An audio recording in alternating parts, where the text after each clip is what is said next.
Like many people today in 2020, stuck at home, I got bored. Now, as a veteran Project Cars 2 player, when I first got into sim racing, I got the Deluxe edition, which means you get all of the content. Or at least, I thought you got all of it. See, I went back to Project Cars 2 because Project Cars 3 was, And I wanted to go back in time to when times were simpler and nicer, when I discovered that there was a DLC that I didn't get, despite buying the Deluxe pack. I even messaged Jardier about it, and he had no idea that this existed in the game. I've only just noticed my friend Happy recommends against this game. But what caught my eye was one of the cars. While scrolling through the content that you get the Honda Civic Type R, you get that thing, you get the Group A R32, but then I actually looked at the poster, and this was on it. What is that? And how do I drive it? So upon seeing that, I knew I had to drive this car. So I did. I bought the DLC, I booted up the rig, and away we went. And this is what happened. This isn't so much as a track day car, it's more of a complete laugh. This thing's absolutely insane. It wants to kill you about 80% of the time. Oh my goodness. Everything needs to be warm, it seems, in order for this car to work. It is advertised as somewhat of a track day car. It's so bizarre to drive, I'm not gonna lie. You turn it in with no power, you just get heaps and heaps of understeer, and then you put the throttle on, the back end just comes out really aggressively, and it just wants to kill you. Oh! Despite that though, you do have to turn this car on the throttle, otherwise you're just not going to make it around a corner. But my goodness, I've never driven anything like this. This is quite interesting. And I know Project Cars 2 doesn't really get the best rep when it comes to, oh my goodness, physics and everything like that. This feels fantastic though. Tell you what it does feel like though. It feels like a Caterham. Oh!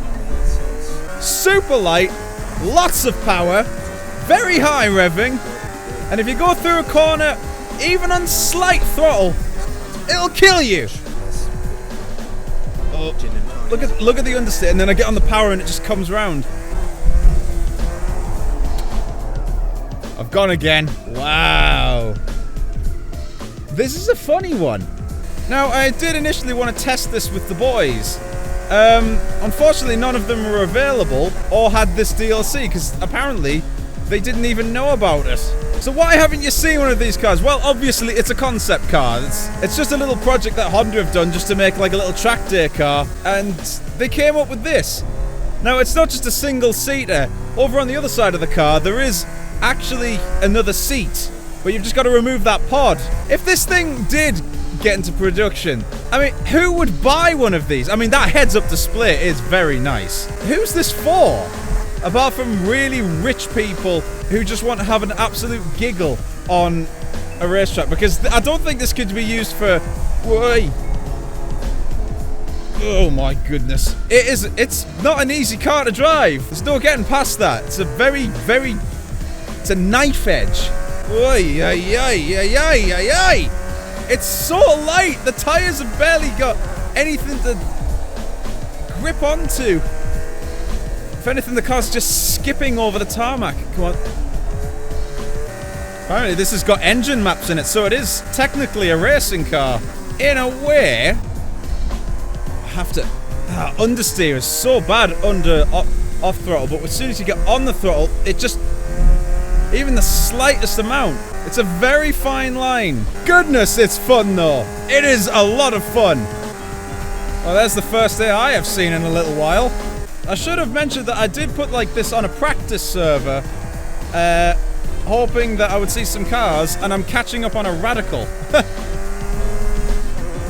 Whoa! Yay! This car is certainly very unique to drive. And that honestly is putting it as simply as I can. This car is clearly fast around a track, but it takes a person with a lot more talent than me in order to achieve that. It's not an easy car to drive, but it is a lot of fun. But what kind of video would it be if we didn't put this in a good old-fashioned race against itself? So, we're gonna have a 5-lap race at Long Beach. So here we are on the start line, about to start our race. So I am going to make a few little adjustments to the car, mainly because it's just so slippery on the back. As you've probably also noticed for looking at the footage, that it's got no real aerodynamics either, but then again neither does the Caterham. So in that sense, it's actually it is very much like a Caterham. So all you have basically is just rubber with the 4 tires, very little downforce, a steering wheel and your throttle. That's all you've got. So here we are, 5 laps at Long Beach, and I must say it is a beautiful day here on the streets of Los Angeles, despite this racetrack being in one of the worst cities I have ever visited. Los Angeles is an absolute dump. Hate the place. But one of its biggest assets is the Long Beach race circuit, as the AI go 3 wide into turn 1. I must say also that I have set the AI to its most difficult setting, as we always do here on Coyote Racing, and I must say they are being very much like AI. Not... oh my goodness. Gave me a bit of a scare there. I love driving along behind these things, right? And just looking at the car, because you get slightly confused as to which way it's supposed to drive. Because it looks like it could just drive both ways. Throttle. There we go. Get the tyres warmed up. Hopefully we can get some ground made back.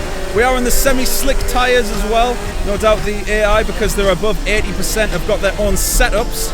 Now I should mention, despite Long Beach being one of my most favourite and cherished racetracks in the world, and I really want this race circuit to come to ACC someday, hopefully, I know none of the corner names. Absolutely none. So, reason why I love Long Beach so much, because it's one of those circuits that everybody loves to hate. Well, I don't mean like everybody. There's actually quite a few people who love this circuit, like including Jimmy and me. But like among the casual racer, like people who play Forza and stuff like that, they absolutely detest this circuit because it's so difficult and the walls are so close together. It's just so easy to crash. Especially with a car like this. So when I first ever started getting into sim racing, I didn't learn tracks like Spa or the A1 GP ring, or the Red Bull ring for that matter. I learned this circuit, Long Beach, because I took a strategy from a Counter-Strike team called Astralis, where they basically learned the map that everybody hates as good as they can. And that's kind of what I did here, and now absolutely love this circuit. It flows together so well. We're still in 3rd position, so we're going to try and push a little bit and try and get back some ground. Because the AI...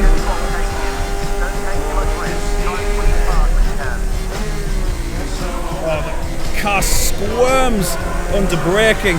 But he hit the wall, but I'm glad I'd made the setup change, so I added some extra camber to the back, so the back end doesn't stick out as much, and it's still trying to do just that. This bit's a nightmare because I hate that bit.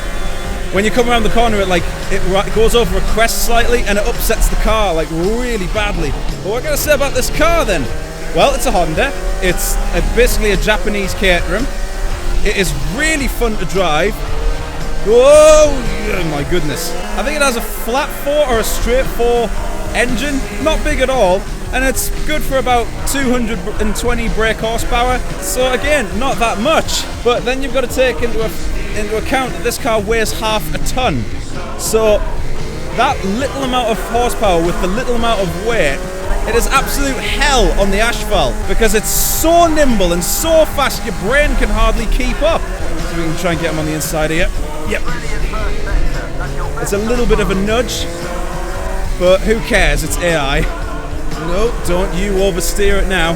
Go on, let's try and get the last guy. I may even dare and say it, because even after the disastrous launch of Project Cars 3, and I'm not going to lie, it's absolutely terrible, Project Cars 3. There's no getting around it. But coming back to this game, even with a direct drive wheel, this game feels a lot better than I remember it for some reason. Like with the force feedback and the physics, I'd think we've just been giving Project Cars 2 a bad rep. I actually think this is still a fantastic simulator. It does have arcadey elements to it, granted. I mean, like, its curb physics are rubbish.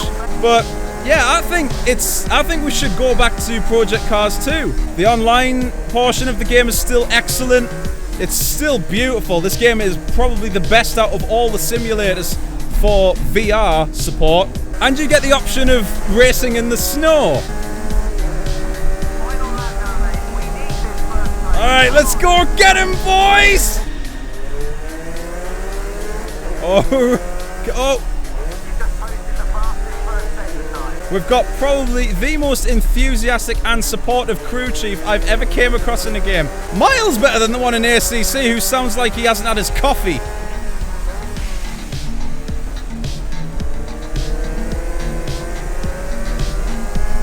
Come on, last couple of corners. We're gonna get him, lads! We're gonna get him! We're pulling on him! Brake as late as I dare! Oh, I could have probably went a little bit later. Oh, the dive! Oh, the dive! Oh, I got him! I got him! I got him! I got him! We got him on the final corner! Yes!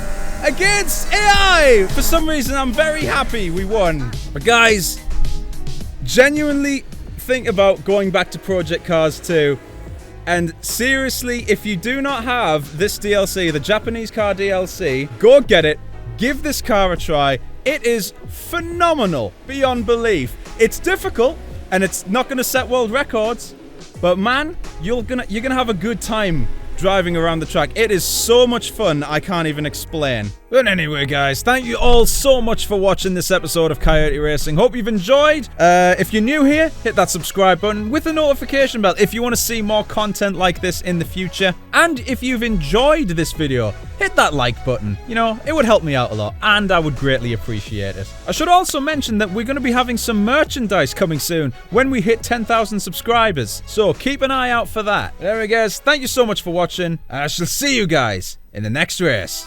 Have a good night, everybody.